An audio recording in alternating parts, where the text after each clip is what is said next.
बिस्मिल्लाहिर्रहमानिर्रहीम। अस्सलाम वालेकुम students, welcome back to my channel educational tips. कैसे हैं आप सब? उम्मीद करती हूँ सब बच्चे बिल्कुल ठीक ठाक होंगे। स्टूडेंट्स, आज ही हम पढ़ने जा रहे हैं अपना यूनिट नंबर 2 और यूनिट नंबर 2 जी है हमारे पास लिविंग ऑर्गेनिजम्स के ऊपर, यानी कि कुछ जानदार चीज़ों के बारे में हम पढ़ेंगे।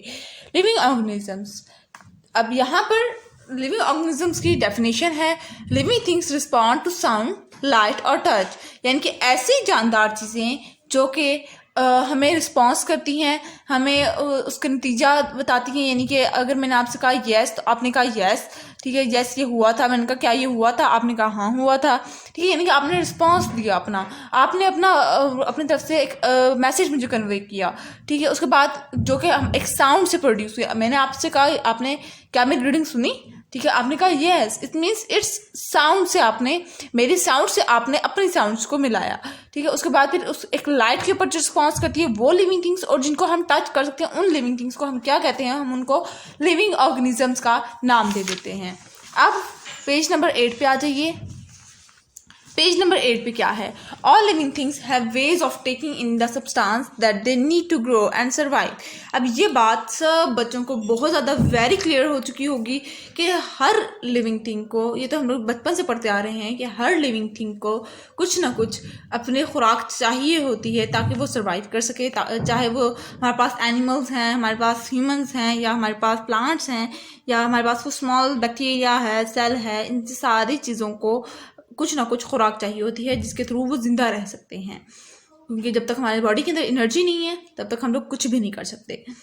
फिर all living things have ways of taking in the substance, यानी कि काफ़ी हर लिविंग थिंग के मुख्तलिफ तरीका है, हर लिविंग थिंग का अलग अलग तरीका है अपने अंदर फूड सक करने का, अपने अंदर एनर्जी लेके जाने का, अपने अंदर सब्सटेंस लेके जाने का, that they need to grow and survive. अब वो सब्सटेंस जो कि उन्हें हेल्प आउट कर रहा है, किस लिए? ताकि उनको वो बढ़ सकें, उनको वो डे बाय डे यूँ तो नहीं देखते ना हम लोग, छोटा बेबी है और बेबी ही 50 साल बाद भी देखेंगे तो वो बेबी ही होगा, नो, वो ग्रो होता जाता है। क्यों? क्योंकि उसने अपने जो उसको खुराक चाहिए होती है वो लेता रहता है। उसके बाद फूड एंड सर्वाइव, ठीक है। दे रिस्पॉन्ड टू साउंड, वो आवाज़ के ऊपर रिस्पॉन्स करते हैं, रिस्पॉन्स देते हैं अपना, लाइट के ऊपर रिस्पॉन्स देते हैं, और टच के ऊपर रिस्पॉन्स देते हैं। They receive information about the world around them in different veg. अब वो क्या कह रहे हैं कि वो मुख्तलिफ तरह की इंफॉर्मेशंस लेते हैं पूरी दुनिया से, अराउंड देम, जो अपने उनके जो इर्द गिर्द का जो इन्वायरमेंट है, इर्द गिर्द के जो माहौल है, उससे जो उन लोगों को इन्फॉर्मेशन मिलती है वो उधर से वो लेते हैं, उधर से वो पिक करते हैं in different ways, such as hearing, smelling, seeing और सेंसिंग। अब वो किस तरह से इंफॉर्मेशन दे रहे हैं, वो सुनते हैं चीज़ों को, वो हेयर करते हैं, इनकी सुनना, देखते हैं, स्मेल करते हैं, सेंस करते हैं उन चीज़ों को। All living thing response that is they make copies of themselves by a process called reproduction. अब ऑल जितनी भी हमारे पास लिविंग थिंग्स हैं वो रिप्रोड्यूस होती हैं, वो अपने आगे ऑफ स्प्रिंग्स निकालती हैं, अपने ऑफ स्प्रिंग्स देती हैं, किस तरह से अपने कॉपीज बनाती हैं, अपने डुप्लीकेट्स बनाती हैं, और फिर उस प्रोसेस को हमने क्या नाम दिया, उसको हमने रिप्रोडक्शन का नाम दे दिया। अब सेल्स के ऊपर बात करते हैं। सेल्स क्या हैं? अब ये तो हमें पता है कि छोटी छोटी स्मॉल सेल्स, जो सबसे जो स्मॉलेस्ट जो चीज़ है वो हमारे पास एक सेल होता है जो कि बहुत छोटा होता है।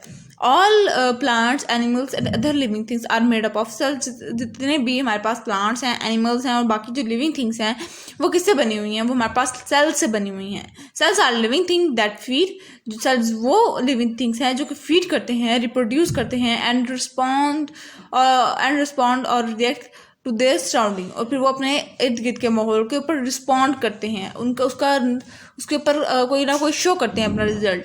सम living things are made up of just one cell. कुछ चीज़ें ऐसी हैं, कुछ जानदार चीज़ें जो कि एक सेल से बनी हुई हैं, और उन्हें हम क्या कहते हैं? उन्हें हम यूनिसेलुलर सेल्स कहते हैं। But in a human body, लेकिन अगर हम लोग इंसानी जिस्म की बात करें, क्योंकि इंसानी जिस्म काफ़ी बड़ा होता है, there are million of cells, उनके अंदर काफ़ी ज़्यादा सेल्स होते हैं, मिलियंस ऑफ सेल्स होते हैं, और उन सेल्स को हम क्या कहते हैं? उन सबको हमने क्या नाम दिया है? उनको हम लोगों ने मल्टी सेलुलर सेल्स का नाम दे दिया है। Cells are a building block of a living things, ठीक है। और ये अमूविया क्या है हमारे पास? अमूविया भी हमारे पास एक सेल का नाम है। उसके बाद आ जाते हैं सेल स्ट्रक्चर की, यानी कि सेल की जब बात की हमने तो सेल की बात की, तो फिर सेल के हम लोगों ने स्ट्रक्चर का बारे में भी पढ़ना था, ठीक है। अब देखिए इस अमूबिया के अंदर, देखिए अमूबिया के अंदर क्या हमें दिख रहा है, जो स्ट्रक्चर अमूबिया का है, ठीक है। इसके अंदर जो सेल्स भी देखिए, इसके अंदर कितने सेल्स हैं, ठीक है, कितने ज़्यादा सेल्स हैं इसके अंदर। और ये एक अमूबिया एक चीज़ का नाम है, आप यूँ समझ लीजिए एक अमूबिया एक चीज़ का नाम है, और उसके अंदर ये इसकी इतने सेल की मिकदार होती है, ठीक है। उसके बाद आ जाते हैं, अब हम लोग बात करते हैं सेल स्ट्रक्चर की, यानी कि सेल का स्ट्रक्चर क्या है। हमारी बॉडी का जितना स्ट्रक्चर है, हर जितनी भी जानदार चीज़ें हैं ना, उन सब का कोई ना कोई स्ट्रक्चर जरूर मौजूद है। तो सेल का क्या स्ट्रक्चर है देखते हैं। Nearly all cells have a same basic structure, यानी कि जितने भी लिविंग थिंग्स हैं उनका तकरीबन एक जैसा स्ट्रक्चर होता है, ठीक है। All cells have a round और oval nucleus around surrounded by a jelly-like substance called cytoplasm। अब सेल का भी जितने भी सेल्स हैं उनका भी तकरीबन एक जैसा ही स्ट्रक्चर होता है। सेल की शेप क्या होती है, उनकी राउंड होती है या ओवल शेप होती है।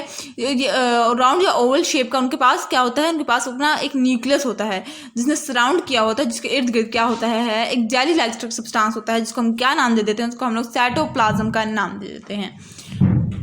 Both of which are enclosed within are very thin skin called a cell membrane. अब जो न्यूक्लियस है और साइटोप्लाज्म है, ये काफ़ी थिन चीज़ से कवर्ड होता है। उस थिन चीज़ को हम लोग क्या कहते हैं, उस थिन स्किन को हम लोग क्या नाम दिया, हमने उसको सेल मेम्ब्रेन का नाम दे दिया है। A cell going into and come out of a cell pass through the cell membrane. अब कोई भी सेल अंदर जा सकता है या बाहर आ सकता है जब तक वो सेल मेम्ब्रेन के पास से गुजर नहीं जाता। The cytoplasm contain a large number of important substance। अब जो साइटोप्लाज्म है उसके वो काफ़ी एक इम्पॉर्टेंट सब्सटेंस कैरी कर रहा है, और वो कौन कौन से, जैसे ऑयल ड्रॉपलेट्स है हमारे पास स्टार्च है, हमारे पास grain, water, salt and excretory matter है। The cytoplasm also contain tiny living structures called organelles। अब साइटोप्लाज्म एक और इम्पॉर्टेंट चीज़ को कैरी कर रहा है, और वो क्या है, टाइनी लिविंग स्ट्रक्चर्स हैं जिनको हम लोग ऑर्गेनेल्स कहते हैं, which perform important functions such as respiration, excretion, etc. for the cell। और जो ये ऑर्गेनेल्स क्या काम कर रहे हैं, ये कुछ स्पेशल फंक्शंस परफॉर्म करते हैं, जिस तरह से रिस्पायरेशन का प्रोसेस है, हमारे पास एक्सक्रीशन का प्रोसेस है, और इस तरह से काफ़ी ज़्यादा और प्रोसेस हैं जो कि सेल के अंदर टेक प्लेस होते हैं। अब आ जाते हैं माइटोकॉन्ड्रिया के ऊपर। माइटोकॉन्ड्रिया हमारे पास क्या है, mitochondria are round and elongated mitochondria are round and in-long organelles which help in the process of respiration। अब mitochondria एक round और in-long organelles हैं जो कि हमें help out करते हैं किस process में, हमें respiration के process के अंदर help करते हैं। Golgi bodies make special secretions, जो कि Golgi bodies होती हैं वो एक special secretions उनकी होती है process में। Chloroplast in plant cell trap the sunlight energy. अब जो क्लोरोप्लास्ट है जो कि प्लांट्स के अंदर मौजूद होता है, वो सन से एनर्जी ट्रैप करता है, इनके सन से एनर्जी लेता है, नीड फॉर द फोटोसिंथेसिस। और उस एनर्जी क्यों ले रहा है, क्योंकि उसको फोटोसिंथेसिस के प्रोसेस के अंदर चाहिए होती है। उसके बाद आ जाते हैं, a vacuole is a space filled with fluid in a cytoplasm of a cell. अब वैक्यूल क्या है, वो एक ऐसी चीज़ है जिसके अंदर साइटोप्लाज्म जो होता है वो फिल हुआ होता है सेल के अंदर। The nucleus of a cell contain rod shaped objects called chromosomes. अब जो इसका जो न्यूक्लियस होगा उसके अंदर एक रॉड शेप स्ट्रक्चर्स होंगे, रॉड शेप ऑब्जेक्ट्स होंगे, जिसको हम लोगों ने क्या नाम दिया, उसको हम लोगों ने क्रोमोसोम्स का नाम दिया। Made up of nucleic acid called DNA. अब जो ये क्रोमोसोम्स हैं ये किससे से बने हुए हैं, ये न्यूक्लिक एसिड से बने हुए हैं, और न्यूक्लिक एसिड को हम लोगों ने क्या नाम दे दिया, उसको हम लोगों ने डीएनए नाम दे दिया। The nucleus control the whole working of the cell. अब जो न्यूक्लियस है वो क्या काम कर रहा है, न्यूक्लियस हमारी पूरी बॉडी की वर्किंग को कंट्रोल कर रहा है, पूरे सेल की। The nucleus controls the whole working of the cell, पूरे सेल की वर्किंग को चेंज कर रहा है, पूरी सेल की वर्किंग को वो कंट्रोल करता जा रहा है अपने साथ साथ। The chromosomes take part in cell division, और जो क्रोमोसोम्स है वो सेल डिवीजन में पार्ट लेती है, यानी कि वो सेल डिवीजन के बाद जरूर काम आती है। They contain all the information necessary for the development of all the features of an organism inherited from in parents. अब वो क्या कर रहा है, वो जब सेल डिवाइड हो रहा होता है ना, उस टाइम वो इंपॉर्टेंट जितनी भी इंफॉर्मेशन होती हैं या जितनी भी चीज़ें उस चीज़ को अनहेरिटेड होनी होती हैं वो जा रही होती हैं। अब जिस तरह से आप और आपके हमारी, अगर मैं अपनी बात करूँ ना, तो हमारी फैमिली में ये इनहेरिटेड है कि हमारे परदादा चावल नहीं खाते थे, आगे आज की जनरेशन दादा परदादा, ठीक है, फिर उनके बच्चे और अब आज की जनरेशन भी चावल शौक से नहीं खाती। क्यों? ये इनहेरिटेड थी, ये जीन्स में आ रही है हमारे। तो ये किस तरह से पॉसिबल था? ये क्रोमोसोम्स था उनका। उसके बाद आ जाते हैं एनिमल सेल्स। इस तरह से हर उस बच्चे के अंदर या हर न्यू ऑफस्प्रिंग के अंदर कुछ ना कुछ चीज़ें इनहेरिटेड होती हैं।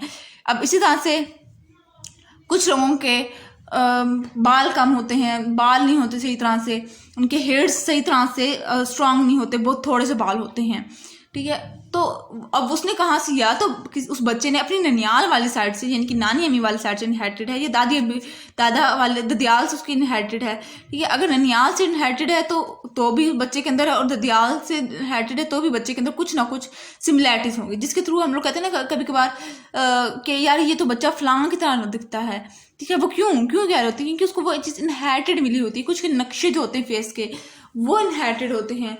इसी तरह से करके सारे, मतलब कि किसी ना किसी तरह से लोग एक दूसरे से लिंक कर रहे होते हैं, अपने पेरेंट्स से, अपने फोर फादर्स से। उसके बाद आ जाते हैं एनिमल सेल्स पर। एनिमल सेल्स, अब ये तो ह्यूमंस की था ना सारा किस्सा, अब एनिमल्स का क्या किस्सा है? Cell wall is absent in the animal cell. अब जो हमारे एनिमल सेल के अंदर क्या मिसिंग हुआ है, एनिमल्स के अंदर सेल वॉल मिसिंग होती है। एनिमल्स के अंदर सेल वॉल नहीं होता। Cytoplasm is present between the nucleus and the cell membrane, और जो उनका साइटोप्लाज्म होता है वो कहाँ पे पाया जाता है? वो न्यूक्लियस में और सेल मेम्ब्रेन में पाया जाता है। Small vacuoles are present in cytoplasm, और छोटे छोटे वैक्यूल्स प्रेजेंट होते हैं उनके साइटोप्लाज्म के अंदर। The nucleus is usually in the centre, और जो न्यूक्लियस जो होता है वो हस्बे तौफीक उनका बीच में ही पाया जाता है, ठीक है। एनिमल्स तो सारे एक ही जैसे होते हैं, आप लोगों ने देखा होगा ना, कोई एनिमल्स ज़्यादा फर्क नहीं रखता। मैंने तो जब भी देखा ना, तो मुझे तो सारे एक ही जैसे लगते हैं, होते भी सारे एक ही जैसे हैं। और यहाँ पर हुआ आज का लेक्चर ख़त्म। उम्मीद करती हूँ आपको अच्छा लगा होगा आज का लेक्चर, और अगर आज का लेक्चर अच्छा लगा है तो मेरे चैनल को सब्सक्राइब कर दीजिएगा, वीडियोस को लाइक कर दीजिएगा, और साथ ही साथ बेल आइकन को प्रेस करना मत भूलिएगा। इससे जी मेरी आने वाली हर लेटेस्ट अपडेट सबसे पहले आप तक पहुँचेगी। मिलते हैं किसी और वीडियो में। अल्लाह हाफिज़।